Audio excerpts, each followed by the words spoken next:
AutoLine After Hours is brought to you by Bridgestone Tires, solutions for your journey. Welcome, everybody. Thanks for joining us on this edition of AutoLine After Hours. As you may notice, if you're watching us, John is not here. And so I have brought in our friends Mike Austin from Guidehouse Insights and Bill Visnic, SAE Mobility Media, two guys who probably know more about the auto industry and the technologies related to said industry than any other two guys I know. So anyone guys, on Earth. Anyone on Earth, yes. Thank you so much. Or maybe the solar system or the universe or what have you. But I accept your flattery. Yes. Thank you. So one of the reasons that I wanted these guys is because of our guest today. And you know, we talk about technology a lot on this show, and I have a feeling that, you know, most of you are regular automotive enthusiasts, and sometimes John and I get a little carried away in tech speak. So our very special guest today is Dr. Royston Jones, who's the global head of automotive for a company named Altair. Altair is involved in things like high performance computing, digital twins, generative design, all of these buzzwords that we hear about. And I'm hoping that Royston will be able to break it down for us and explain to all of us what these things are all about and why they matter to the auto industry. So again, welcome to the show. Thank you very much, Gary. I'll try my best. Great. So, you know, let's begin by talking about, you know, what is Altair's mission when it comes to automotive? You guys are in terms of the industries right across the board, but automotive is a very important one. So what do you guys do for car companies and suppliers? Yeah, I think essentially it's to really help our clients in developing great products and using digital to basically revolutionize most parts of their sort of enterprise. So, you know, for me, Altair's always had that sort of sharp focus on that sort of digital area. And obviously recently with the rise of digital, it's becoming even more important to our customers. So, I mean, if you think about it, though, I mean, people have been talking about, you know, computer-aided design and computer-aided manufacturing and even computer-aided engineering for some years. I mean, what's different about now? Yeah, I think, you know, from a technology point of view, then, you know, obviously you see the rise of more inexpensive computing, and digital's always been shackled a little bit by the power of available computing. But if you look at the underlying technologies, I don't think things have basically changed that much from a technology and software perspective. Obviously, there has been lots of progress, but I really think the accelerators are things like new players entering that market and the competition, and the fact, I think, with the increase of data, we now see that explosion in using these digital techniques to really power vehicle design. And I think we're only really started on that sort of process, using the machine increasingly to define the vehicle design. Guys. So how much of that acceleration has come from confidence in the real world correlation? Is that accelerated more, or has that been around for a while? No, I think if you look at crash, for instance, I mean, it's fairly routine that, you know, we can correlate against crash. I mean, I think that's sort of done now. I think what we see is the complexity of these products increasing. You know, we're moving from mechanically dominated products, if you like, to almost like fully connected data pulsing robots. I mean, that's where we're heading to. So I think if you rely on doing lots of prototype testing at every stage, then it's going to take a long time to get these products out. And obviously the global competition, it's always been a very fierce, competitive global space. And that's now increased even more with the advent of EVs, with the introduction of new players, You see China versus Europe versus the US. It is fiercely competitive, and consequently, there's this massive thirst to get these products out into the market quickly, or you'll lose market share. Royston, I'm kind of curious. Gary hit on it a little bit right at the intro, but it does seem that simulation and digital twinning and these all seem to be, sort of relatively new explosions into the product development regimen, I guess you might say. How dependent are you on, or how dependent is it all on what seems to be a kind of a concurrent rise in the capabilities of CPUs and GPUs? Now that it just seems like that technology has also kind of exploded.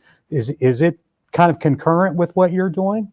Yeah, I mean, obviously, as I mentioned, I think it's a facilitator, but I don't really feel that it's one of the main drivers. I mean, you see at this point in time, I mean, obviously the advent of data analytics and the availability of sort of data, simulation has always needed data in order to create our models. Mm-hmm. And I think you see these products now with censored like crazy.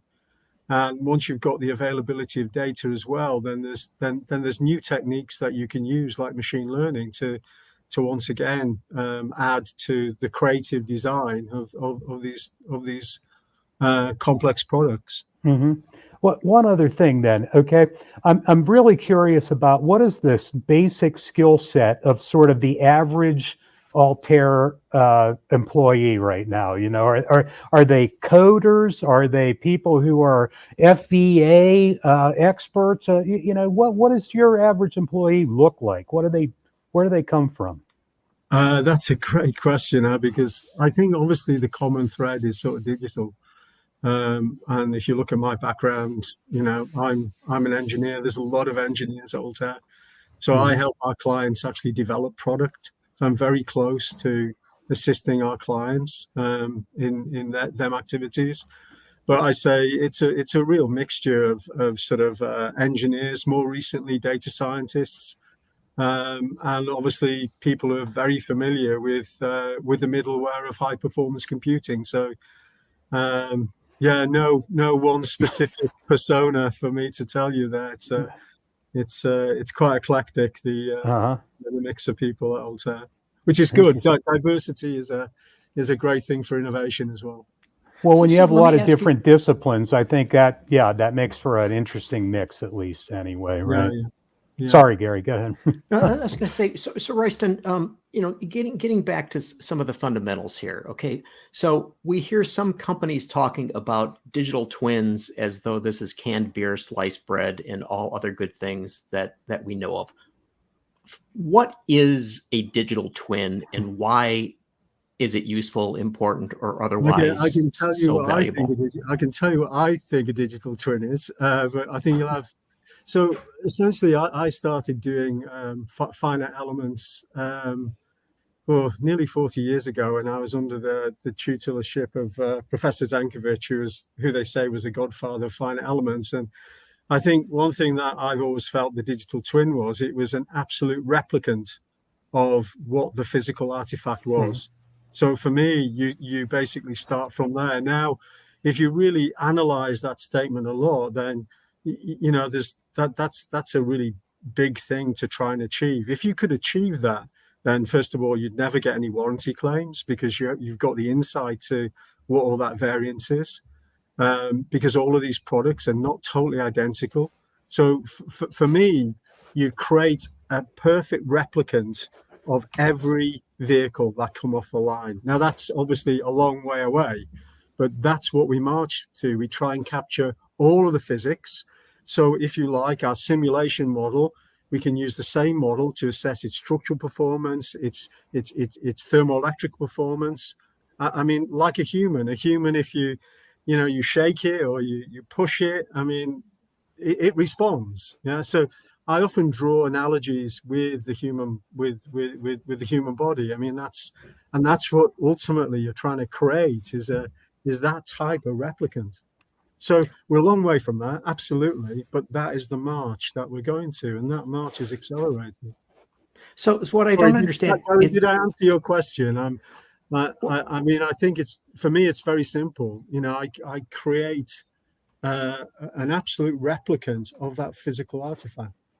okay, but what I don't understand is this. Okay, so if an engineer and designer are working together and they designed this, okay, so it seems to me that there is, you know, a digital file which represents that object, and that's used to test it and ultimately manufacture it. Okay, so how do you know about the conditions under which this twin operates? I mean, how Well, does yeah, how does some absolutely, yeah. So the twin, like us, the twin lives in that environment, and it must respond to its environment. So what we do in engineering is that we simplify what that environment looks like. We come up with idealized representations to what load we should press on your mouse, or, you know, what heat should we, with data now and the advent of data. Then you see with Elon Musk, he's saying we're pulling loads of over-the-air data down. You know, so all of a sudden you're getting all that data back, which is all about understanding the environment that the product is living in. Mhm. So obviously it's not so much about the twin, it's obviously then modeling the environment that the twin is surrounded, because the twin needs to respond to that environment the same way as a human responds to its environment.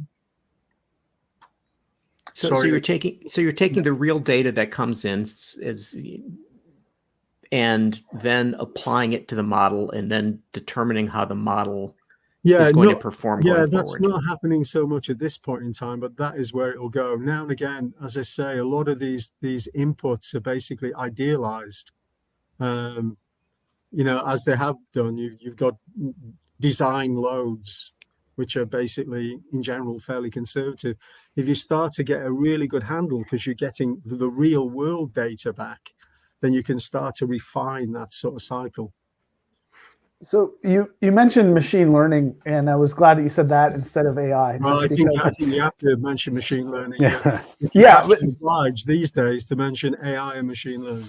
yeah, but I think the distinction, I think the term machine learning is often a little more accurate. AI is often overblown, but you know, given the talk about digital twins and the complexity we're dealing with now, and how AI is now this buzzword and everyone's using it, can you speak to some of the reality of what machine learning actually means and what it can and can't do with your systems? And, you know, like it's not necessarily a genie, but it is solving some things that previously were maybe too complicated, right? Yeah, I think we're on that. I think we're on that path at the moment. I mean, once again, you know, machine learning algorithms have been around for sort of decades. But the thing that is the change, you know, if you go in your pocket and you pull out that phone, I mean, they have vast amount of data now, which is flowing everywhere. I mentioned about how all these vehicles are basically censored up. All of a sudden, you have a massive amount of data. And then you can start feeding these machine learning models, because they need data. In order to work well, they need lots of data. And then you can train the models because you've got loads of data. And I think in some instances now we're seeing areas where that will actually impact the design process. So we've already started using machine learning algorithms and techniques in various areas to help us with the design process. But there's things like optimization technology, where if you haven't got a lot of data, then you can use the machine to help you identify, for instance, what are the optimum load paths running through a structure. And we've used them for sort of decades. And now these things are really catching on, and you're seeing simulation increasingly helping to drive the design. So I think traditionally simulation has been too slow, and picking up what Bill had said about the computing and things like this, we can do these calculations now really quickly. And the engineer can be more of a collaborative partner within that design process, working closely with the designer. Everything's about speed, particularly when I mentioned that people want to get these products out quicker. Yeah. Royston, how does that then match up, if you will, with how is this also going to sort of dramatically improve the manufacturing environment as well, and take we're already at ISO whatever the hell it is now, right? 18,002 or whatever, So you're talking about parts per million that are, kind of, we've already gone past that sort of measure. Will this bring a new sort of era of manufacturing precision, along with the design precision as well? Yeah, I think, obviously areas where I think you'll see the things increasing again is this sort of data. And as these products are going through the line and some of them being tested on the line, you're pulling vast amount of data, and you'll be able to get more insight into what is happening on the line, and maybe come up with, live mitigation issues on Right. the line. I mentioned a little bit about each one of these vehicles coming off the line. Is unique. It'll have maybe some of the deformations will change slightly, but it's fairly unique. And obviously, I think it won't be long before every vehicle, as it's coming off that line, will be digitally scanned. So you'll have, its own unique footprint of what that vehicle is. So I think you'll see that. I mean, I think if you look at digital manufacturing like additive, I mean, that seems to come in waves, but I also see renewed interest in additive manufacturing with sort of digital. But there's things like mega castings that, again, Tesla showcased. I mean, I think, again, lots of companies in Europe are looking at mega casting and beyond. So yeah, I mean, it's all very fluid, but ultimately, I think digital will be very pervasive in that manufacturing area as well. Particularly, I think, too, for batteries, right, where you really need this level of precision that and repeatability that kind of goes beyond throwing stampings together, right? I mean, you really need something there to assure you of that precision. Absolutely, just small deviations in a battery sort of separator, for instance, can end up in sort of catastrophic results. So, I mean, and I think I mean, it's funny you should say that, but a battery line is obviously an area that we're concentrating a lot on. Okay. Yeah. Royston, if we look at most parts that go into vehicles and look at vehicles themselves, they are what I would describe as very geometric. And some of the generative designs that I've seen that have been developed using the software from Altair are what I describe as sculptural. You talked about load paths before. Yeah. So talk to us about how this is changing things. Maybe looking at the wrong cars, but I think for me, the thing I've seen is that under them frocks, I see them as being increasingly organic.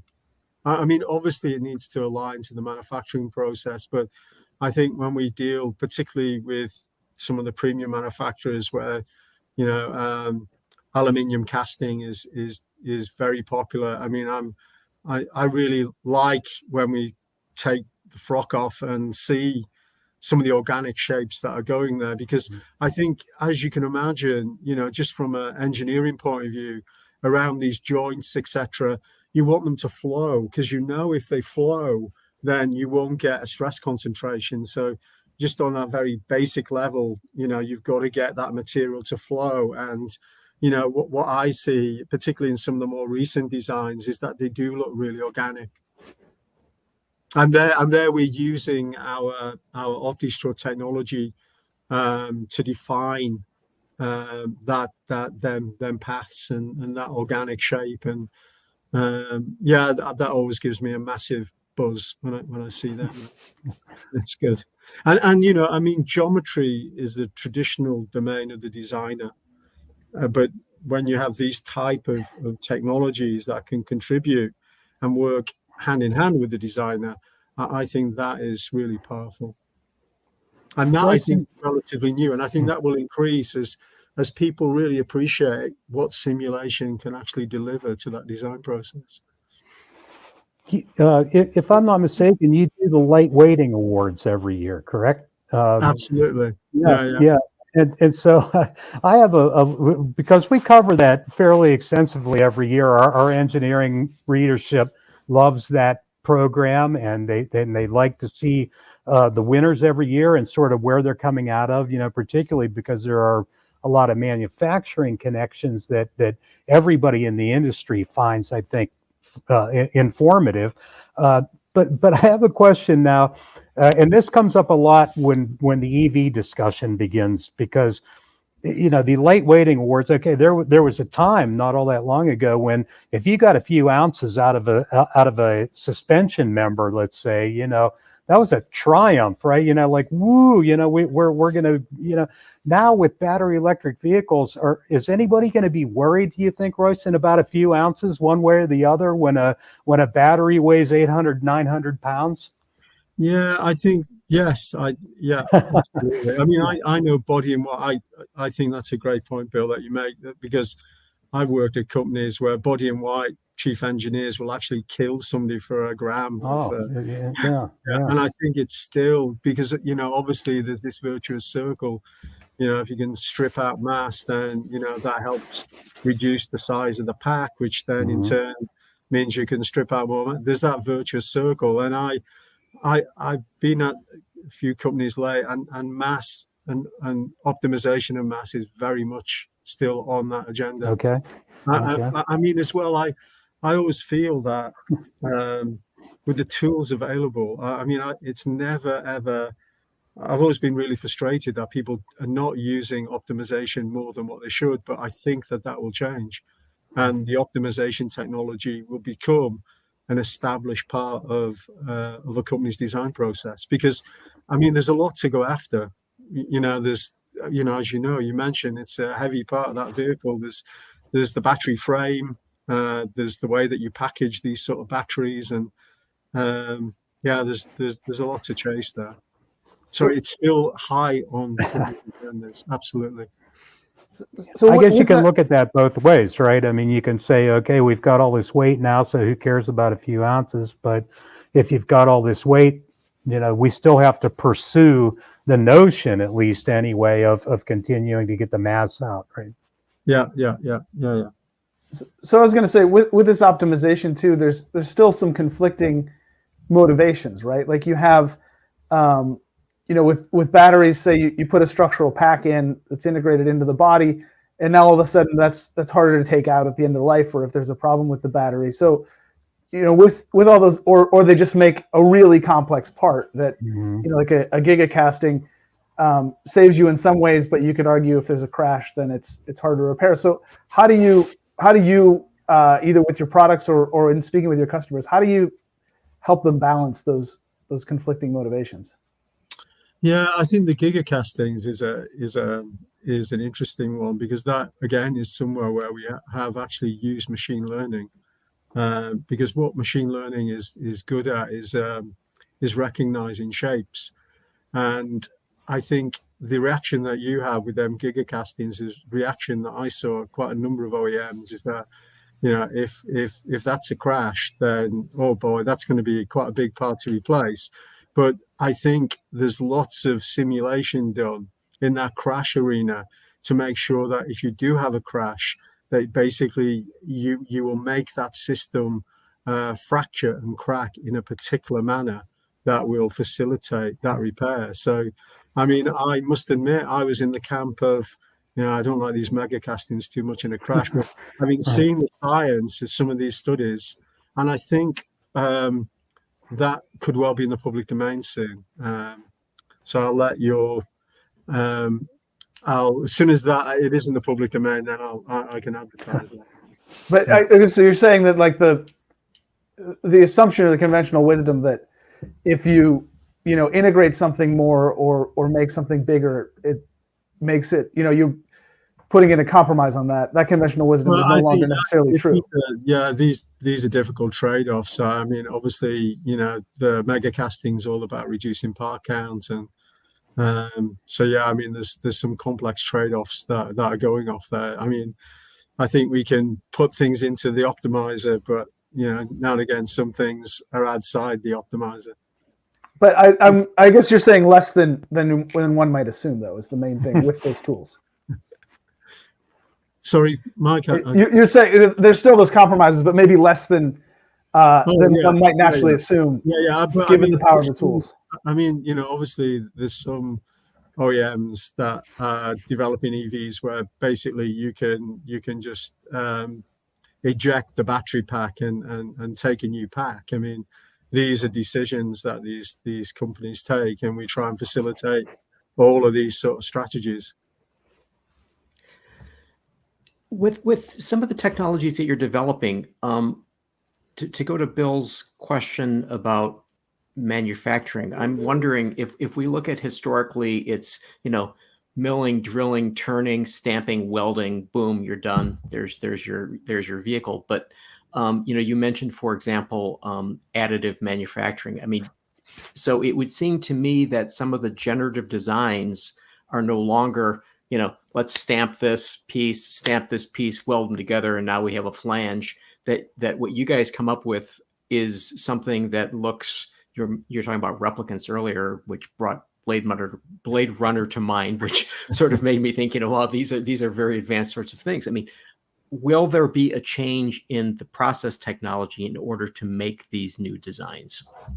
Well, I think obviously things like additive is very complementary to our freeform optimization, because it means then that we're less constrained by a manufacturing process. I mean, the thing about OptiStrut, which is our optimizer, our freeform optimizer, it allows you to put in the manufacturing process. But for additive, I mean, it's extremely free.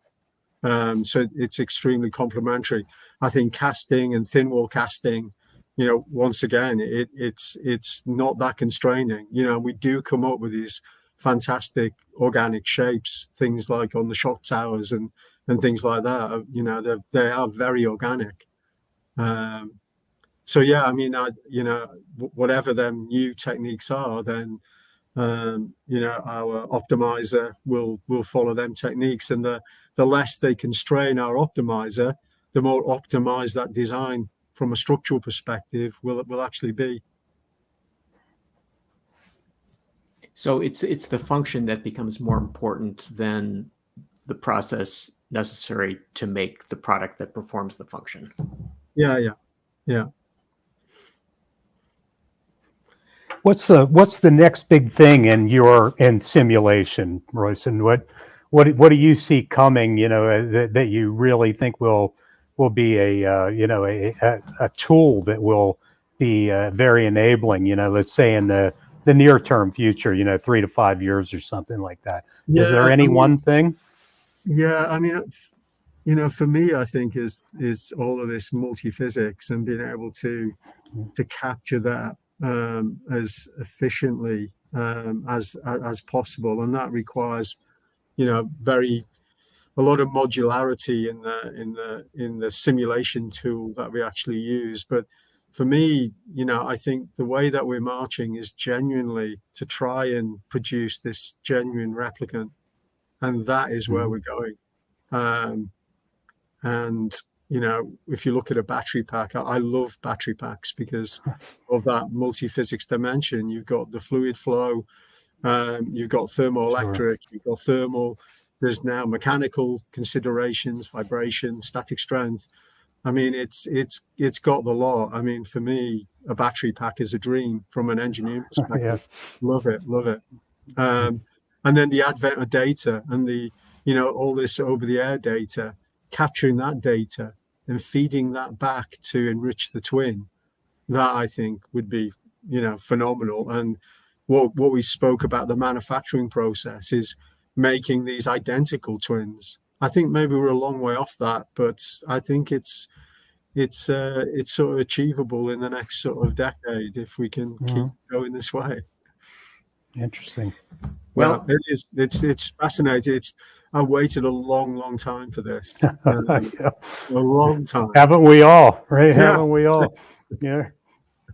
And now, now it's Right. now it's really buzzing. It's amazing. But Because I had some cars in the 80s, and they were pretty crappy, to be honest with you, So I mean, we were optimizing structures in 2010.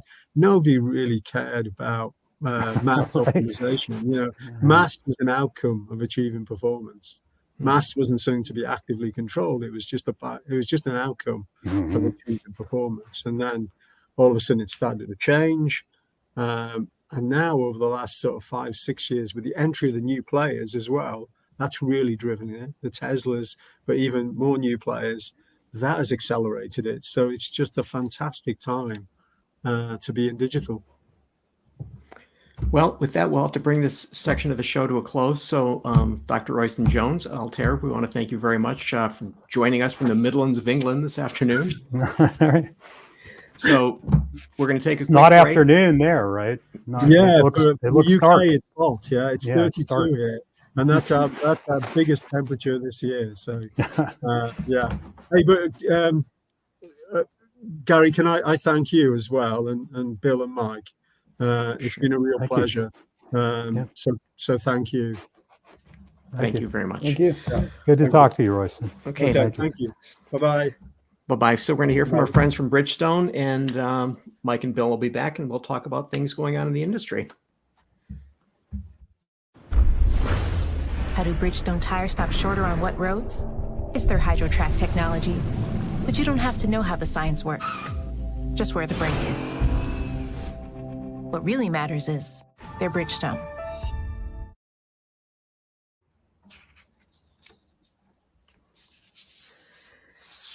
So that was a lot of technical information there. It's mind-boggling to me. I mean, the whole notion of, like, when he said the multi-physics stuff now, I mean, that's just insane, because you're bringing in everything. You're bringing in CFD, FEA, everything. You're just smashing it all together, and like, I can't even imagine who develops those programs, Gary. Who the hell writes that code? They've got to be just insane, right? I don't know. I don't know how else to describe.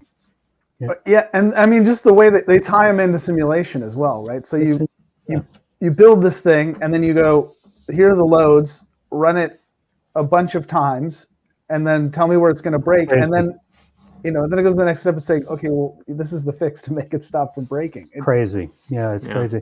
And the idea too, really, that they have reduced physical prototypes. And this is one thing we didn't get time to get into it with Royston about, but you used to have to do all these physical prototypes, and you changed one little thing on like a suspension strut or something. Okay, fabricate a new part, get it on a vehicle, go out on the road and drive it, right? And say, hey, did this help? Did this not help? Whatever. Oh my God. Now you can do that in an eye blink, like Mike said, with with just a tweak from the keyboard, and get its effect on everything else that's going on in the vehicle. Mm-hmm. It's crazy. Well, speaking of what's going on in the vehicle, I spotted a item today, which was titled, "It's Official, Cars are the Worst Product Category We Have Ever Reviewed for Privacy." This is from the Mozilla Foundation, and they were analyzing vehicles and the data it's collected. And it brought to mind Jim Farley before he was the CEO at Ford.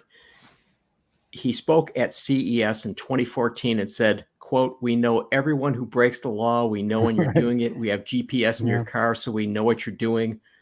Then he added, "But by the way, we don't supply that data to anyone." So this organization wrote this piece where it was looking at all of the car companies and the data they're collecting from drivers and passengers.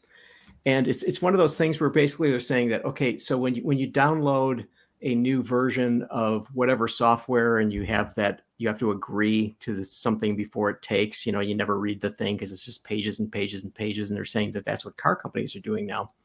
So according to them, it says, quote, "Ford collects a ton of information from you, from your car, from your mobile device if you install the Ford Pass app, from the connected services you use while in your car, and from other sources like public information, business partners, data brokers, data analytics firms."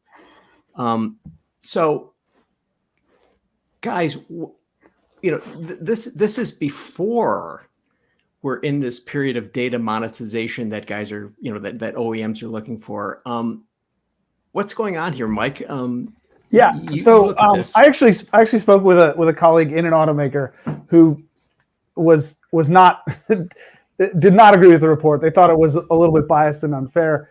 So I think they might overstate what the automakers are actually doing, but that's the terminology of the user agreement. They're saying, they're leaving all these doors open to collect stuff and sell it. And I think the important things that can't be overstated with the cars, and this is in that article with from Mozilla, is you can't really opt out of a car. Like if an app is overly aggressive on the data it shares or it takes, or you can switch between an Android or an Apple phone. You can choose not to use the app. A car is a required thing for a lot of people. So it's not like you can say, hey, I want to turn, I'm not going to drive a car because I don't like the user agreements. I think that's the biggest thing there. And it is interesting because a lot of, automakers are looking at selling data and building subscriptions as their future revenue piece. So, I think they're going to stay fairly aggressive on collecting as much stuff as we can. And that's the other worrying thing from a data privacy perspective is your location. You can anonymize this stuff all you want, but your location tells a lot about who you are, where you live, what you do for work, how much money you make. And that's valuable to advertisers, but also not really as anonymous as the people selling it would like to assure the customer. So are you suggesting, Mike, that it's just going to get worse? I would be pessimistic to say it would get better. And one other aspect of this, though, is we're in the early days, right? So we have all these different connected systems that the automakers are pulling in together from different suppliers and different companies. And so some of that language is they just don't have a handle on it. And that's, I think there's some criticism that's fair to the automakers to be like, well, how did you let this happen? Right? Like, if Sirius is collecting data that the customer doesn't want, that's not really on Sirius. That's on the automaker if it's in the car. I'm astonished at the acceptance that most people have for this kind of stuff. I mean, I used to worry about the security state in general.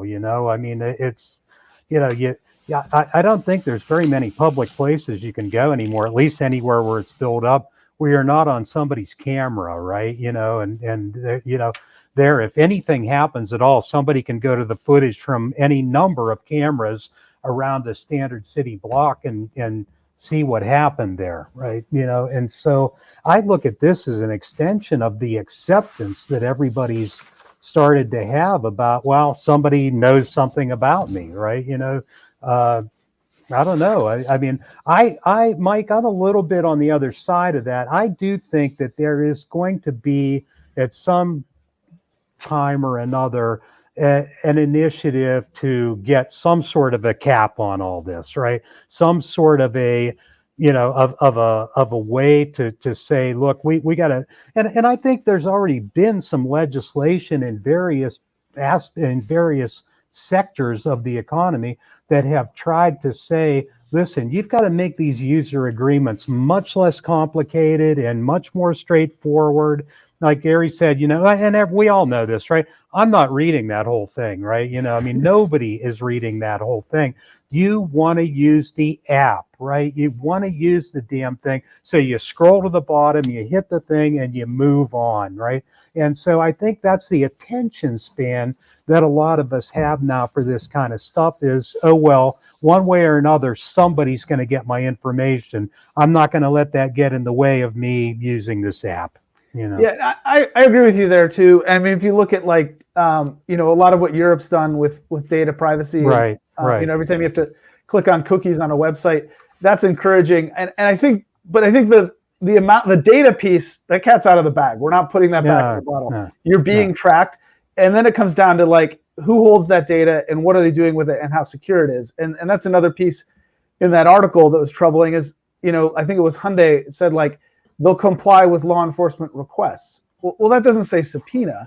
And again, I'm not saying Hyundai is allowing, just willy-nilly letting police departments track cars, but it opens the door for abuse. And that's probably the most worrying thing, again, for me, is like how vague and how open all these agreements are. And I agree with you, Bill. Like, yeah, let's get some legislation to fix that. All right. So if that was a bizarre headline that I read, here's another bizarre headline that I read, and this is from Electrek. And every headline's bizarre these days. This one is and Electrek is a pro EV public website. No. Here's the headline, written by the guy who runs Electrek, Fred Lambert. Tesla FSD beta tried to kill me last night. and then he goes on to explain, quote, I was testing Tesla's latest full self-driving beta update last night, and a new aggressive bug has nearly made me crash at highway speed twice. And he goes on to explain the situation. He's driving in Canada, the thing starts passing, and then the thing starts going to the middle of the median, and he had to grab the wheel. So Mike, where are we in terms of this technology? I mean, is this safe, or is this something that needs more resolution? No, it's clearly not safe. It hasn't been safe.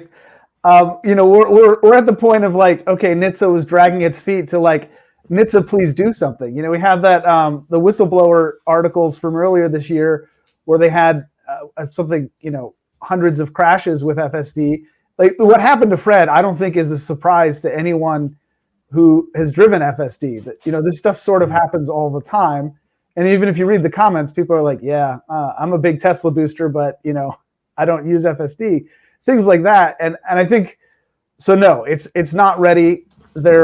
I still think that the camera-based system or machine learning is not going to get them all the way there. You need sensor redundancy. And this is a prime example where it's like you have something happen, it happens over. And in the case of this story, it was over the course of a few days. So maybe you give them credit and say, hey, they didn't correct that. But that's not an outlier case where there are errors that FSD makes and the system is not flagging them for someone to look at, or there's too many for them to look at and there's not enough people looking at it.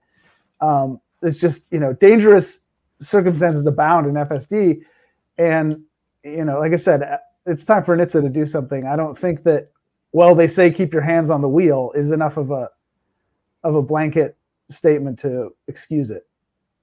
Well, Bill, do you think that this is something that is just Tesla, or are some of the other systems that are being developed still perhaps not ready for prime time? Well, look, I think there are always going to be outlier situations. I think the importance here maybe is that you start to see within a system, let's say FSD, or whatever, that these aren't necessarily outlier situations, right? They're not edge case because it's happening to everybody, right? And I say that facetiously. I don't mean everybody, but way more than the parts per million level, right? And so again, I think it to me it comes down to this, Gary and Mike. Are you the kind of person who will get in a car and flick a button and say, I'm going to take a nap, right? And let it do its thing, because I have that kind of trust in this, right? I mean, look, if 25 years from now, maybe we will be at that place, like sort of the way you board an airplane now and you just have this intrinsic trust that you're not going to crash because everything's sort of nailed down, right? And you've got a pilot, and even if the pilot, something goes wrong, there's a lot of systems and a lot of redundancies. I don't think we're anywhere near the aerospace level of safety, redundancy, and really just being able to look at the environment. When you think about it, the environment for an airplane, and not to belabor this comparison, but the environment for an airplane is a whole lot simpler than what's going on the ground in, Boston, right? Or something like that. So look, I think you have to be nuts. Let's put it that way. You have to be nuts to get on a highway, set the cruise control and the FSD on 80 miles an hour and say, I think I'll take a nap here. if you get what you deserve if you're relying on something like that, because it is unproven. Well, there was another report over the weekend that a couple of cruise cars blocked emergency services in San Francisco. Cruise is denying that this is an issue.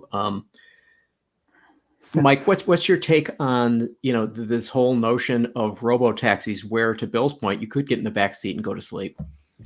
I mean, I think robotaxis have come a long way, and they're at a point where, in these certain settings, they can operate safely. But again, we come up with these new scenarios that we think of a problem. And to me, that goes back to the primary piece of all self-driving or autonomous driving, which is it's there are positives to it, but it's not solving the main issue, which is traffic, right? Like, you have an autonomous car.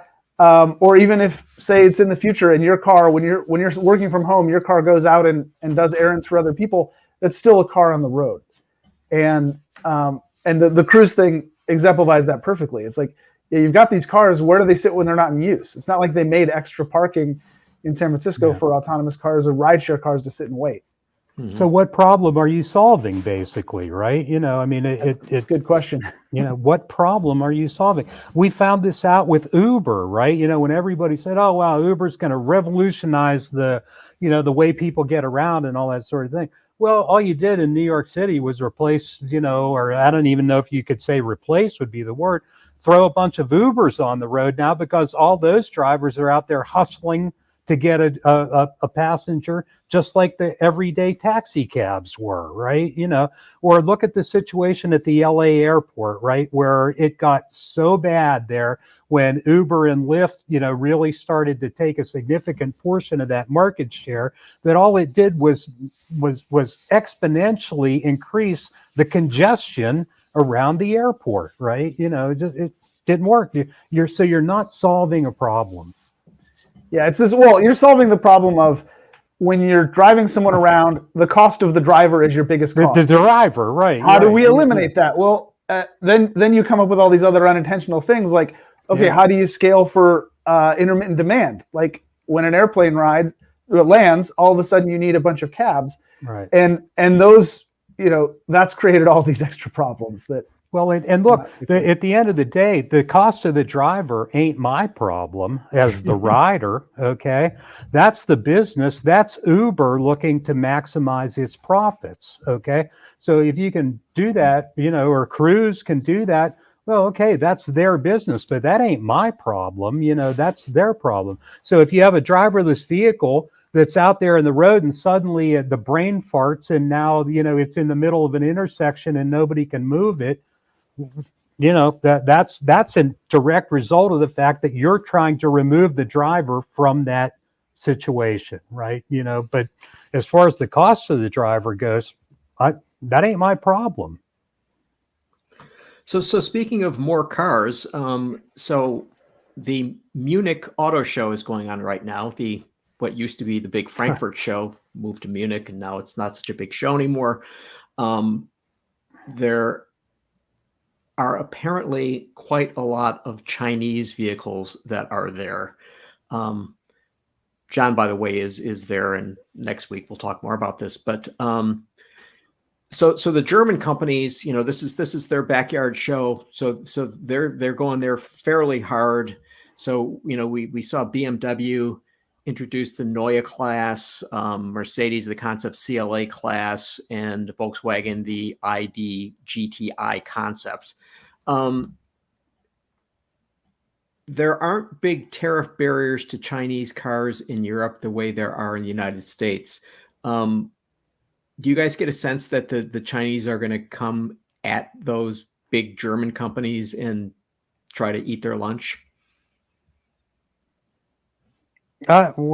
Eat their lunch might be, that to me is kind of the operative part of the equation, I think. How do you eat Mercedes's lunch exactly if you're BYD?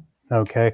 Do you have that kind of brand? Do you have that brand that, that can start to overtake them? I think some parts of the German car sector, yeah, maybe so, but boy, that's a very, very patriotic market, right? And other parts of Europe, maybe not so much. Germany, I don't know.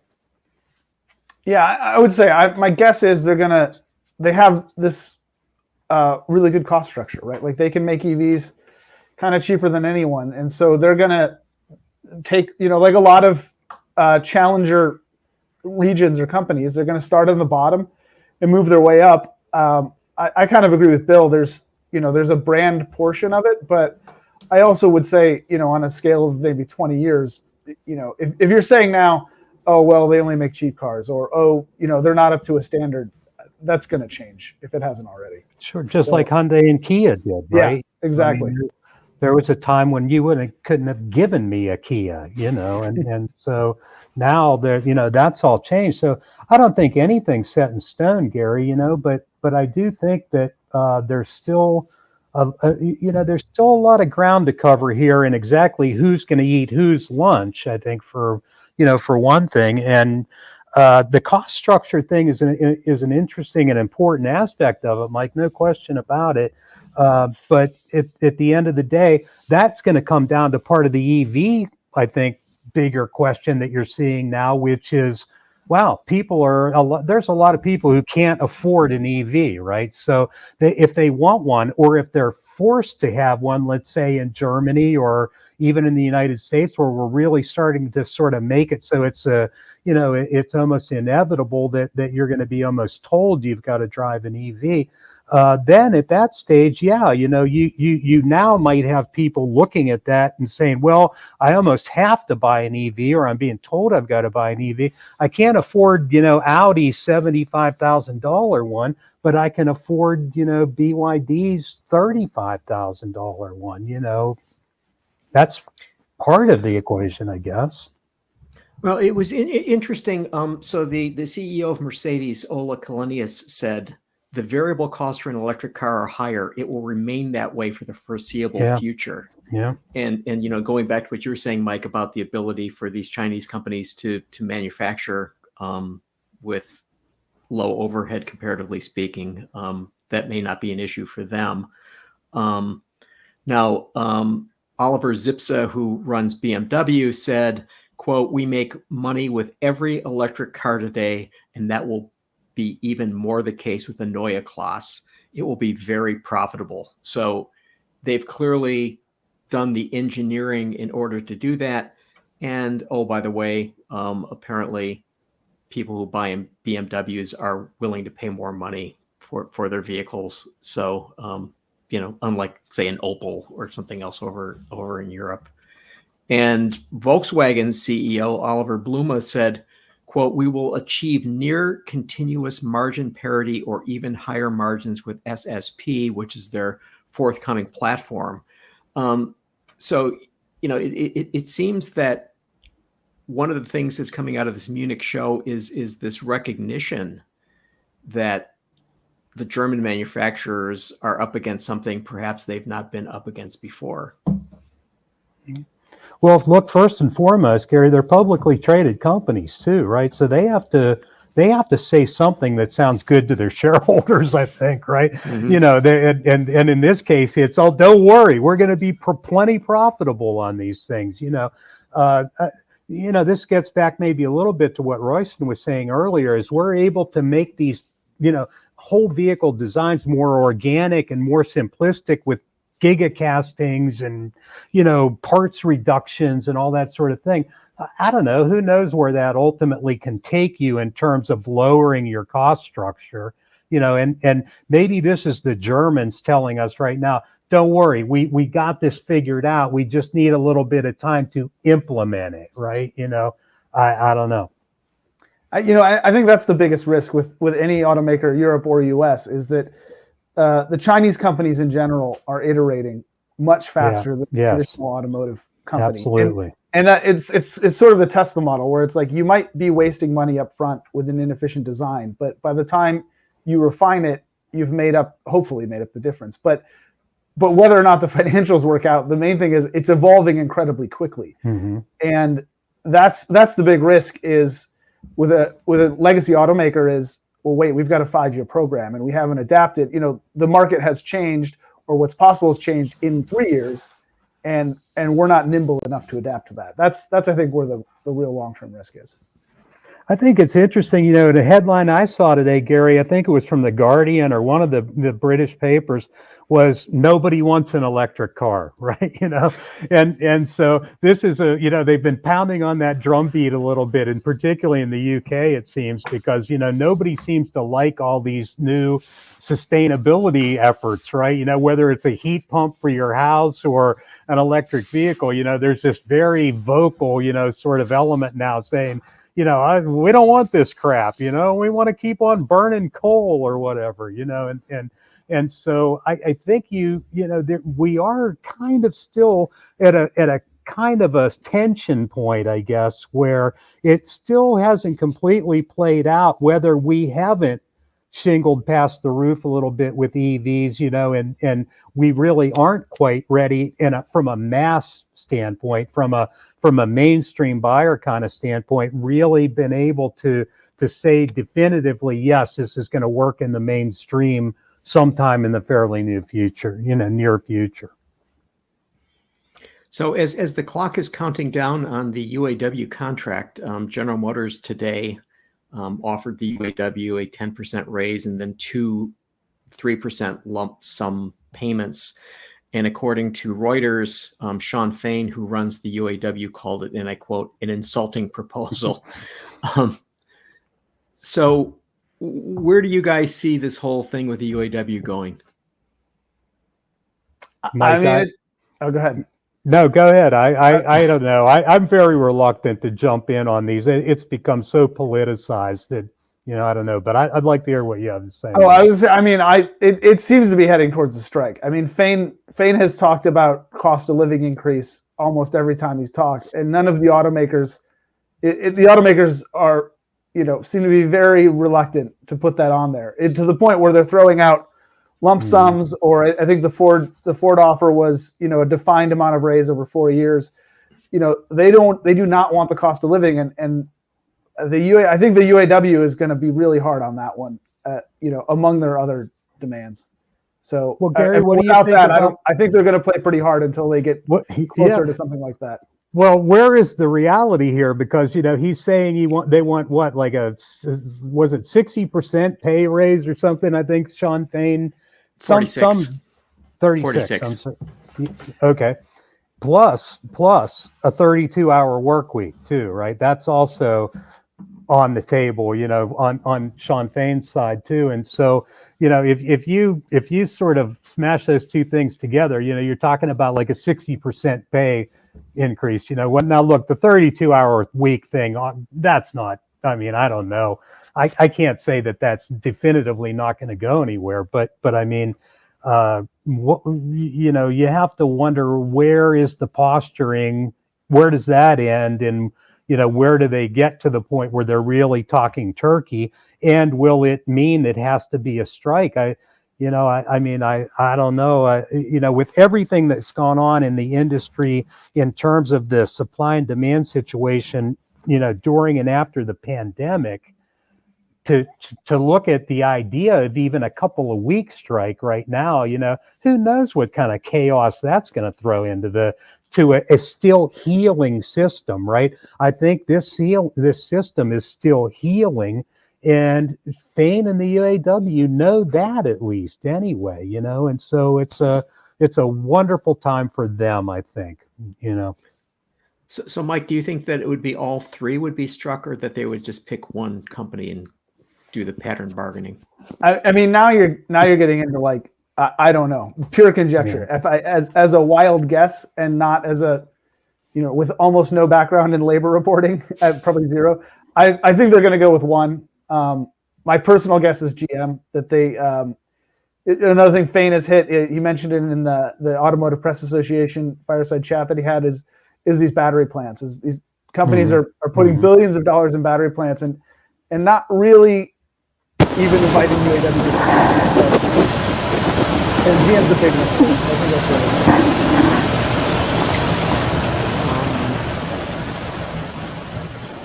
that's So with that, and with the wave of static that just flew through this, we're going to call this one to an end. Mike Austin, thanks for joining us. Bill Visnic, appreciate your today. Thanks everyone. John will be back next week, and we will hopefully see you then. Okay. AutoLine After Hours is brought to you by Bridgestone Tires, solutions for your journey.